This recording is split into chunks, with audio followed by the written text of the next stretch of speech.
So as you saw by the title, we're going to be ranking all the Mario RPGs. And it's not going to be your average tier list. Today I'm ranking the Mario RPGs, which are going to be the original Super Mario RPG, Paper Mario games, and then the Mario and Luigi games, based on their main any percent speedruns. So I'm most known as the Superstar Saga guy, but I have dabbled in most of these speedruns over the years. Even so, it might seem pretty weird that I'm comparing not only different games, but from multiple different series as well. But there's a bunch of similarities between the games. Like, they're all RPGs, and they're all Mario games, you know? So it's definitely possible, and I've come up with a few criteria, hopefully, to make this super subjective ranking into something, you know, somewhat objective. So, the first criteria, and probably the most important one, is do you like the game? I guess I'll start this section out with a little PSA, because this is going to be a YouTube video, right? These rankings are not meant to insult any of the speedrun communities or like dissuade any of you guys from trying them out. Instead, it's really meant to try and show off what's good about each speedrun and hopefully farm some views. And then maybe give you some insights about each run / inspire some of you guys to maybe try it yourselves. But the most important criteria, once again, is do you like the game? And if you're in the chat or you're watching this YouTube video, you probably all like at least most of these games, so good job. Criteria 2 is going to be length.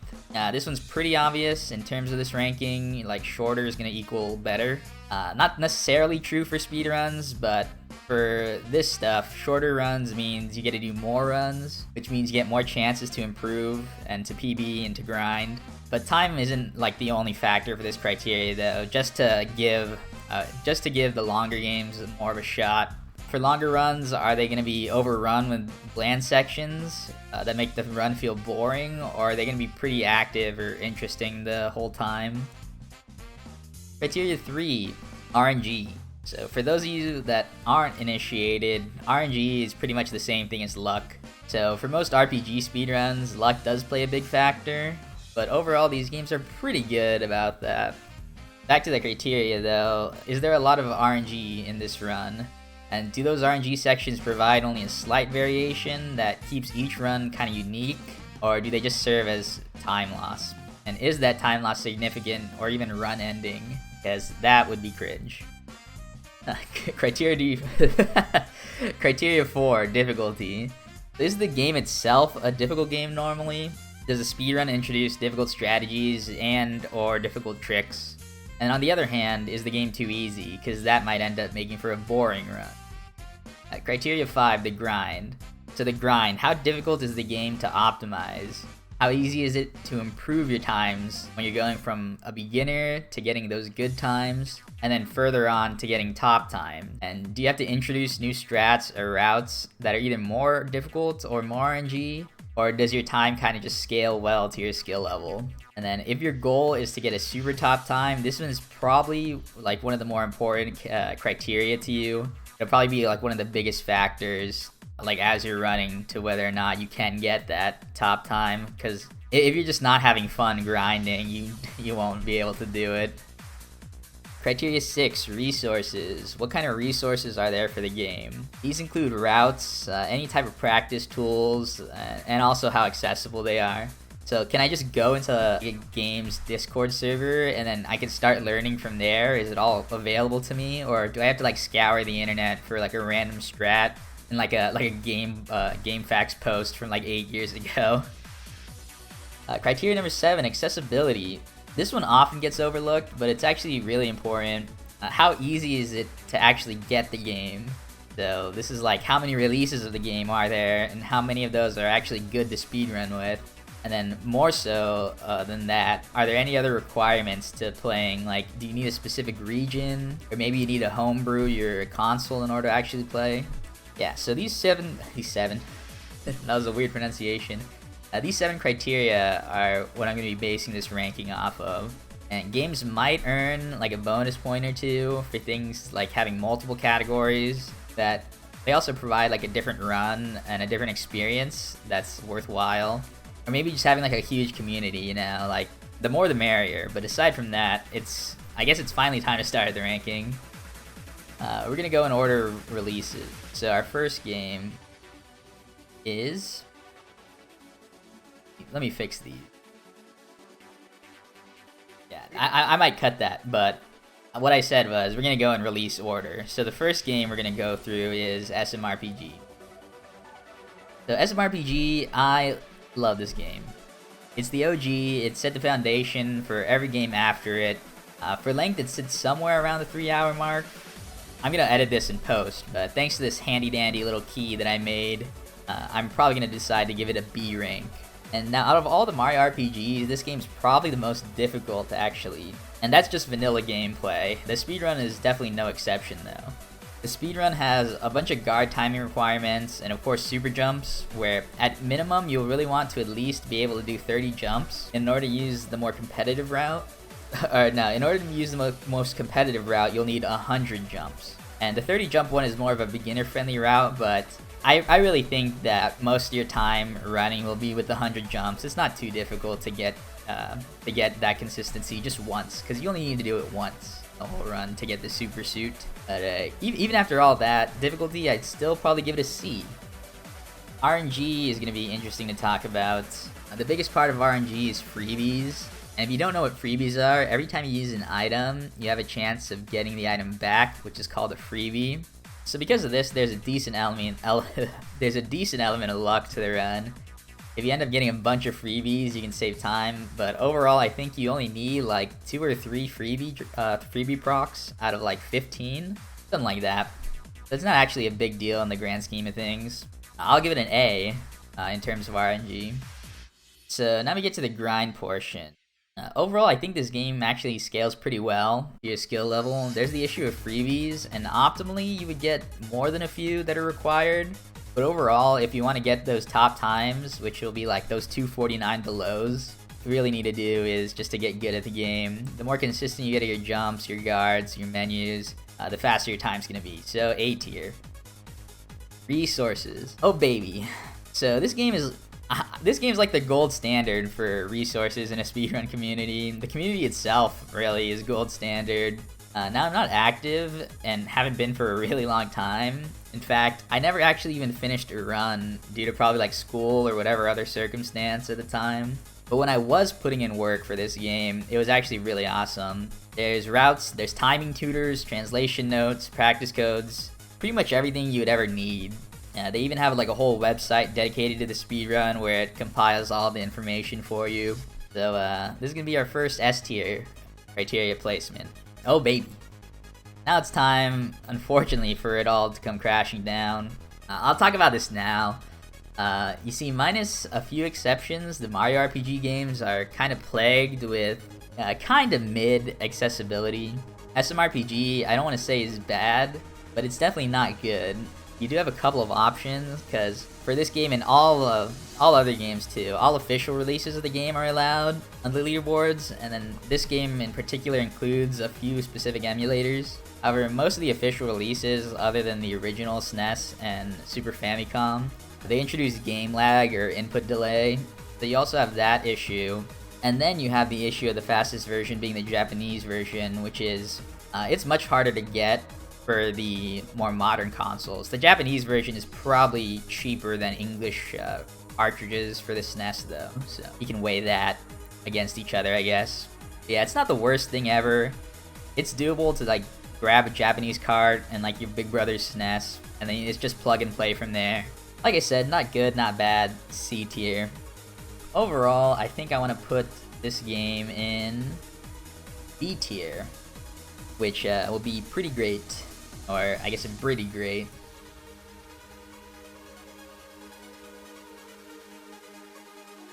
Alright, so yeah, let's do B.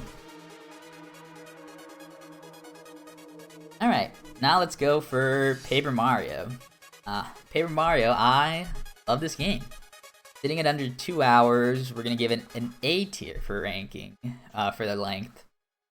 Now for the difficulty, and probably from here on out, it's gonna be pretty easy. Not the games, although none of them are particularly difficult. I'm actually talking about the rankings. So every Mario RPG is pretty easy with a few noteworthy exceptions. From here on out, I'm mostly gonna put every game for the foreseeable future into B tier for difficulty. For Pape specifically, the run does introduce some difficult tricks and glitches, but Nothing over the top, so a bit of practice will get you playing consistently. The next criteria, RNG, is a pretty interesting topic. So if you speedrun or you know about the speedrun, you might be surprised at my ranking for RNG. We got good news and bad news. Let's do the bad news first. The bad news is that the chance of beating the final boss is only like 2%. Legit, it's really bad. The good news is you can actually make that chance 100%. So you see, overall, there's not actually a lot of RNG in the game. You only introduce that RNG if you want to get world record. Like, getting a great time and getting world record are two completely different things for this. Like, for 99% of your time speedrunning this game, probably from like your first run up to like at least until your top 10, maybe even further, you can pretty much use a safer guaranteed route. And then as you get more motivated or desperate enough, you can implement different strats one by one in order to keep cutting your time down. It should be said though, at some point, if you want a super optimal run and you want to get world record, you will have to sit through like an hour and a half of just regular gameplay, just so you can play like the lottery for the last 10 minutes. As for the rankings, overall RNG, I think A, and then the grind, I think I'm gonna put it in D. Resources once again are S tier. There's not much to say that's different from SMRPG. Yeah, just everything's great, S tier. And now it is time for accessibility. So I talked about this during SMRPG, but PM64 is probably one of the problem children for accessibility. So here's the thing, Pape has a decent amount of releases, but they all have problems, so let's go through them. N64, it's just slow. Wii Virtual Console, it's even slower. Now the Wii U is actually the fastest version, but you do need to homebrew your console most likely, just in order to get the Japanese version. Actually, now that the eShop's closed, you will have to homebrew your console, because you want the Japanese version and you want the digital version, right? There's no other way to get it. Even with the Wii U being fastest, there's actually some minor input delay. I don't think it's that bad, but I know a lot of people complain about it. Like, I don't think it affects you at all, but yeah. That's the Wii U version. And then actually there's the Switch version now with Nintendo Online. And the Switch version is actually pretty good. It's kind of unexplored and unknown whether one specific trick is possible on the console, which would save like 30 seconds in the glitch categories, but other than that, I think it's on par with or faster than the Wii U, so who knows. But thanks to the Switch being region free and Pape also being free on Switch, it's probably the most accessible version out right now. Now, I do have to mention that the community actually separated the leaderboards and prioritized N64. So if you want to be included on the main leaderboard, you'll have to run the slower version. Yeah, it sucks. Yeah, until recently, there used to be an additional tab on the leaderboard that actually included all the time, so everyone could compare against each other. But I don't actually know what happened to it recently. There's like a whole Paper Mario war that happened when Wii U came out, and the leaderboards never really recovered, TVH. Yeah. Rank D for accessibility. Overall, I think it is still a pretty great run. I think I'll put it above SMRPG. Alright, now it is finally time. It's S tier, baby. It is the greatest speedrun of all time. Alright, now the next game. Alright, let's actually do this for real. So, Superstar Saga, I love this game. It is S tier in length. Under an hour and a half is pretty epic. You don't ever actually have to work too hard to find the time to run this game. It has a bit of a slow start for sure, but after a few minutes, once you get on your way, it really only goes up from there. Difficulty like Pape, just gonna be B tier. The game does look intimidating. Everyone has the Kekaleta kick my ass story when they were a kid, right? But it's really just a matter of understanding the fight. And the same goes with all the glitches. They all look really wacky, but they're all consistent. Once you know what you're doing, you're gonna be good to go. Now, RNG. There's not really much RNG in the game. There's the power rolls on the early level ups, and then a single 50-50 in the run. During the Popple and Birdo fight, at the end, your goal is for Popple to kill Luigi. Ugh, sorry about that. I'm probably gonna cut that. But yeah, during the Popple and Birdo fight, At the end, your goal is for Pablo to kill Luigi. Otherwise, you could lose 40 seconds just from gaining useless level ups, but it's not actually a big deal. The current world record, in fact, doesn't even get the 50-50, and it was still really close to my some of the best segments. So overall, I'd still say A tier for RNG. The grind is a different story though. This game is in a weird spot compared to the last two games. I covered Ape and SMRPG, SMRPG being pretty good and Pape being kinda bad. But what's different about this game is that your time scales almost perfectly to your skill level, I feel like. If you can complete a run, then that means you can actually get world record. It's just a matter of improving and getting cleaner at the game. There's no new fancy tricks or new glitches that you need to implement. You can just focus on improving yourself. So because of that, I think S tier for grind. Resources, unfortunately, I might have dropped the ball on this one, not gonna lie. I'm gonna be real, it's only an A tier for resources. Yeah, not S tier, unlucky. The other Mario RPG series have a pretty good track record for resources. While this game does have a good amount of resources, it has routes, glitch tutorials, it even has like emulator tools and scripts for practice. It's just not on par with the other games. Like I said, it's still A tier in my opinion, but I'm probably like the last bastion of the game, and it's just kind of hard to keep everything up to date when you're doing it all by yourself, you know? What, is that a humble brag? I don't even know. Either way, on accessibility. So accessibility, this is a game changer. Straight up, this is the best Mario RPG speedrun when it comes to accessibility. Every single release, the Game Boy Advance, Wii U, Virtual Console, and then the Switch Online, they're all identical versions. You can play with whatever version you have. You don't have to go out of your way to actually pick anything up. No homebrew, no region locks, nothing. So because of that, S tier. It is going to be the only game in this entire series, and one of the rarer video games for speedrunning in general that has really good accessibility. So now it's time to put it back on top. S tier, where it belongs. Yeah, you guys thought I was joking. Nah, this game's godly. Alright, next up, everyone's favorite, D2ID. I love this game. For length, I'm actually going to give it a B tier.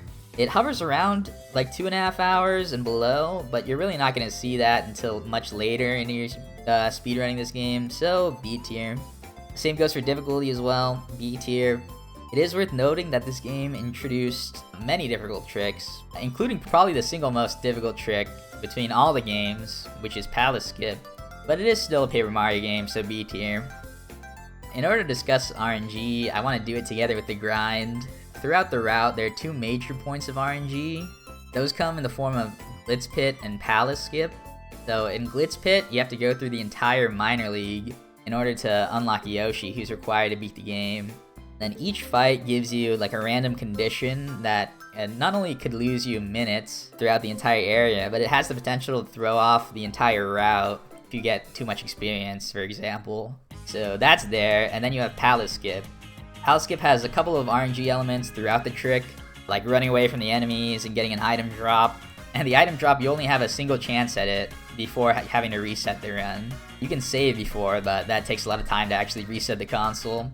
So, you remember when I said this is probably the most difficult trick across like all games? Yeah, luck makes it even worse to deal with. Luckily, the grind portion of the speedrun is similar to Superstar Saga, where there's not really anything different to the run in order to get your time down. Although the run itself having more problems makes the grind not exactly perfect. With that being said, I'd probably give RNG a D tier, and the grind still being a respectable A tier. Okay, resources, and you know the drill, Paper Mario game, it's gonna be S tier. And then accessibility, you also know the drill, Paper Mario game, it's gonna be D tier. Yeah, all jokes aside, this game once again has an accessibility issue. It's made even worse with the fact that GameCube games, for some reason, they like just missed out on being retro enough for Nintendo to release any sort of virtual console port. Although that could change. Edits in D2ID rumor. But yeah, if you want to play the game, your only option is straight up buying a disc and a Wii, possibly requiring a homebrew. And then probably fixing the disc drive, because we all know how Wiis are. But overall, I think I'd say it's still a pretty great speed. Alright, Alright, next up is second game in the Mario Louie series. Partners in Time. I like this game. Now, it runs sit at under 3 hours for length, so it gets a B tier. At the beginning of this, I mentioned that almost all the games would be B tier in difficulty. Originally, I planned to give Partners in Time the same, but as I'm doing this currently, I'm not too sure. Yeah, so here's the issue. 90% of the game is your standard Mario and Luigi difficulty, but I think the final boss might just be the most difficult fight in all Mario RPG games. It transcends Cackletta, where there you need a perfect fight, and then like mechanically, it's up there with SMRPG fights where you have to do like 100 super guard or 100 super jumps and perfect guard multiple attacks. The final boss also has a soft time limit to beating it as well. There's only a certain number of turns that it's actually vulnerable, and you're required to do such a large amount of copy flower hits, which is this game's version of super jumps, in order to kill the boss before it becomes invulnerable again. And when it does that, it'll also become enraged due to being low health, so all its attacks get stronger as well. Yeah, I'm not sure if a single fight should change its tiering by itself, but be warned. Or, I guess get excited if you're into that. I guess I'll stick with B tier. So here's where Partners in Time picks up though. RNG, there really isn't any run-altering RNG. Only like a few minor things, like enemy attacks and maybe like encounter enemy placements, trying to dodge them. But other than that, nothing. So I think it's going to be S tier for RNG. And the same goes for the grind. Like Superstar Saga, there's not really anything special that you need to do in order to improve. All you need to do is just improve. Like when going from good to great, you can rely on your skills and your practice to take you farther, so S tier grind. So now here's where Partners in Time kind of drops the ball. Unfortunately, this is probably going to become a trend for the Mario and Luigi games where the resources are just not up to par with the other series. Unless you're Superstar Saga, the majority of the games in the series aren't really consistently active either. So even when someone isn't playing Superstar Saga, there was a lot of sweat put into the resources really early in the community's development, and unfortunately that's just not the case for Partners in Time. There are routes and some other information available, but a lack of other tools and like strong emulation probably leaves a lot of newbies relying on help from the runners. Not bad, not great. So I think I'll go with strong C tier for resources. A lot of the resource problem probably comes from the small size of the community, which leads me in accessibility, I guess. The Mario and Luigi series suffers from a sort of handheld syndrome. I feel like most people don't find the small screens and controls of DS and 3DS systems that comfortable to play, so a lot of people probably just turn away from them. Lately, for Partners in Time, along with Superstar Saga, there was a Wii U Virtual Console release. The only issue is that, similar to Paper Mario, the Wii U has some minor input delay and would require homebrew, as the American version is actually the only non-viable speedrun version. But Wii U does sit as the fastest console, but it's just so difficult to access, and that even the world record is still played on the original DS. And luckily, DS capture is pretty accessible, so yeah. I don't know, I want to be lenient here, but considering that I gave Paper Mario, or both the Paper Mario games, like a D tier, I think I'm also going to have to go D tier for accessibility on this game. Overall, pretty great speedrun, but there are flaws that, like, unlike with the other games, I can't overlook, so I think I'm going to give it a new tier. But I'm going to change these tiers around. I don't think C tier is very accurate, because C tier kind of says mid. So let me change these tiers around. Probably gonna cut this. I'm gonna change this a lot, actually. Alright. So these are gonna be our new tiers. And let's start going on our next game, which will be Super Paper Mario. The Super Paper Mario is the longest game we've talked about so far, at around 4 hours. This is gonna go in C tier for length. You might think that it's kind of boring because it's more so a platformer than an RPG. Like, this game kind of marks the beginning of what most people would call like the downfall of Paper Mario, since it starts to turn away from those RPG elements. But I think most people would still agree this game is really good. Even with the new focus on platforming, it's still good. Yeah. For difficulty, the only real thing that is difficult, there's one main movement trick called Dudley jumping, which gives you access to double jumping in mid-air, and that's a frame-perfect trick. But you can kind of get into a rhythm with it. So other than that, it's your standard Paper Mario game difficulty. I think we're going B tier. Now, being more of an RPG platformer than a platforming RPG did lead to a lot of the RNG being erased from the game. There's still some RNG in the game, but it really only provides some slight variation to the run, so I think it's going to be S tier for RNG. And appropriately, that means there also isn't much stopping you from achieving times that reflect your skill level. So S tier for grind as well. For resources, I'm going to get right to the point. It's S tier, just like all the other Paper Mario games. I actually do want to give a shout out to the SPM community, since it's legit one of my favorite communities. While I've never played or actually had interest in running this game in particular, I did watch this game go from like a single Discord channel that was tacked onto the Paper Mario Discord into like an actual full-blown community. And there's a lot of dedicated people that have put a lot of work into it. The community made world record history of SPM. That video was actually one of the things that made me want to start making my own videos. So yeah, there's no way this community would ever like allow their resources to be anything but top tier. So S tier. Unfortunately, this game also suffers from Wii U syndrome though. It's so weird that like Superstar Saga is not only like the only Mario RPG, but one of the only games in general that had an accurate port on the Wii U. I feel like the Wii U came out and like so many speedruns were shit on. But yeah, anyways, Wii U came out, completely outclassed the Wii, and it also required the digital version though, so since the eShop's done, you're gonna need homebrew. Japanese is also preferred, but unlike with SMRPG, there isn't actually a huge difference between languages, so I think accessibility, I'm thinking C tier. Overall, great speedrun. In fact, well, I think I love these three games a little more than Super Paper Mario. I do think it deserves to be a tier above, just for the speedrun. It's close to Superstar Saga. It's a really great run, but having that S tier accessibility is just something. It's something else. It's too awesome to ignore for any speedrun. Alright, so at this point, we have been going in release order, but I think I want to switch things up. Instead, I want to go straight to Paper Jam instead of keeping on the release order.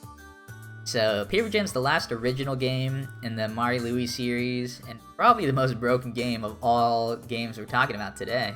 You all probably saw the craziness when this game was just released, with all the crazy glitches, and all of those glitches make the game, make it out to be the fastest run of all, at under an hour. So yeah, that's gonna be S tier for sure.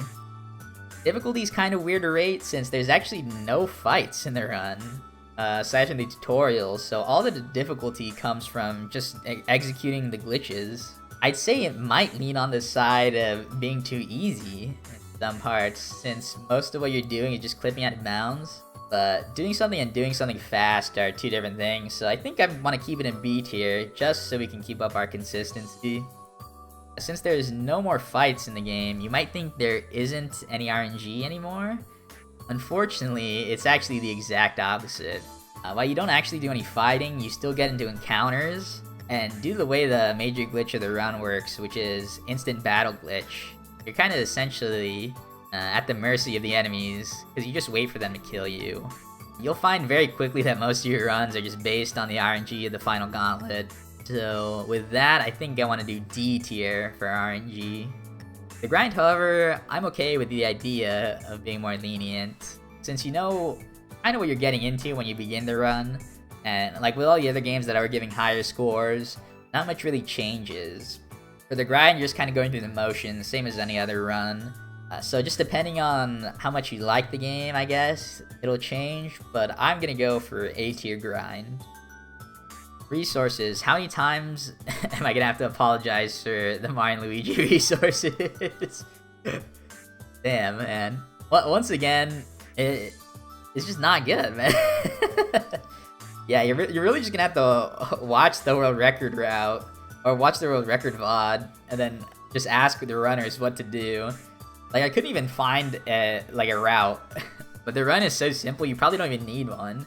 Like, all you really need to know is like how to clip out of bounds and where to clip out of bounds. And luckily all of that stuff is pretty well documented. I don't know, I might be too lenient, but I think I'm gonna go C tier. Yeah, just so this game, it's gonna hit every color of the rainbow, I think. So if that rainbow hint wasn't enough, it's time to reveal the accessibility score. Unfortunately, your best option is not only the Japanese version, but also the digital release of the Japanese version on new 3DS consoles specifically. The new 3DS actually runs faster than the original 3DS consoles, so yeah, that's just a big pain. Like when it came to 3DS speedrunning, there's actually not a lot of text though, so while 3DS is probably a significant advantage, 3DS and new 3DS, I'd say the language isn't that much. But it does provide an advantage, so overall, I think accessibility, I think it might just be F tier. And then overall, the speedrun itself, I think we're not gonna call this D. We're gonna call it wacky. Alright. So I got these 1, 2, 3, 4, 5, 6, 7 games. I think it's time that I finally mention the other 7 games in the series. Unfortunately, I think I'd say they're just not good. Yeah, these first 3. So I want Bowser's in Time, Dream Team, Bowser's in Time, Bowser's Inside Story, Dream Team, and Superstar Saga. I'm gonna put them in a tier called Other Games Just Do It Better.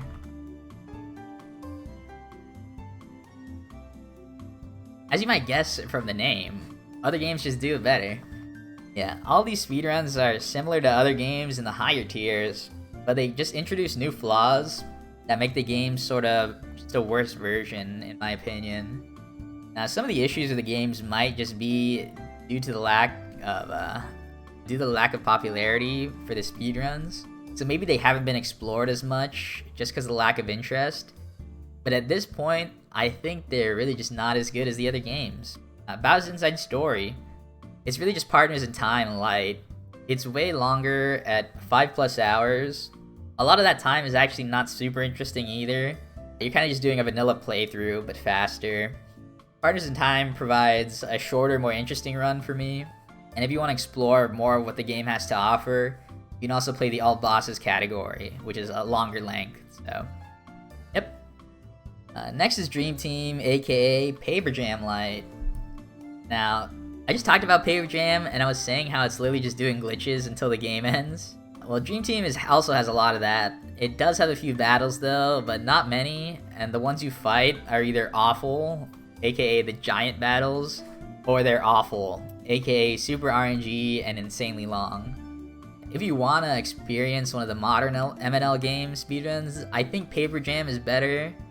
But if Paper Jam's too wacky for you, you can run Paper Jam No IBG, which takes all the wackiness of any percent while introducing the battles and routing of the previous Mario and Luigi speedruns.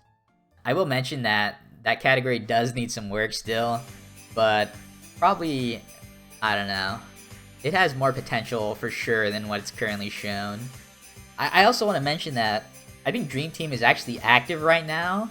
There's a few runners, a few Japanese runners actually that play it, and they're really cool, and they like the game, so maybe now is the perfect time to get into Dream Team, but I think for now I'm still going to leave it here. Next up, Superstar Saga DX, aka, I don't know, I guess it's Superstar Saga DX, really. The Superstar Saga remake is, not gonna lie, it's actually pretty good. It's essentially an updated version of the Superstar Saga glitchless speedrun. And while I still actually believe the original is a better run than the remake, if we're comparing glitchless to remake any percent, I do think Superstar Saga DX provides a pretty different experience that I would also probably classify as a great speedrun. The only thing really holding it back is just the handheld syndrome again. If it was a little bit more accessible, like if it were on a console for example, like a home console, I know for a fact that me and other people would put in a lot of work for this game. But for now, I think it's just going to remain down here. In fact, let me fix this. I think it deserves. I think it's better than these. Okay. Now it's time for the next 3 games. Let's do... Which order do we want to go to? We want to do this. I want to do... this and this. No.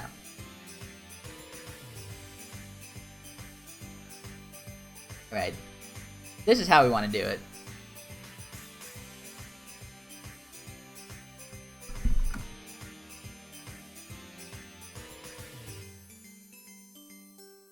Okay, time for the next 3.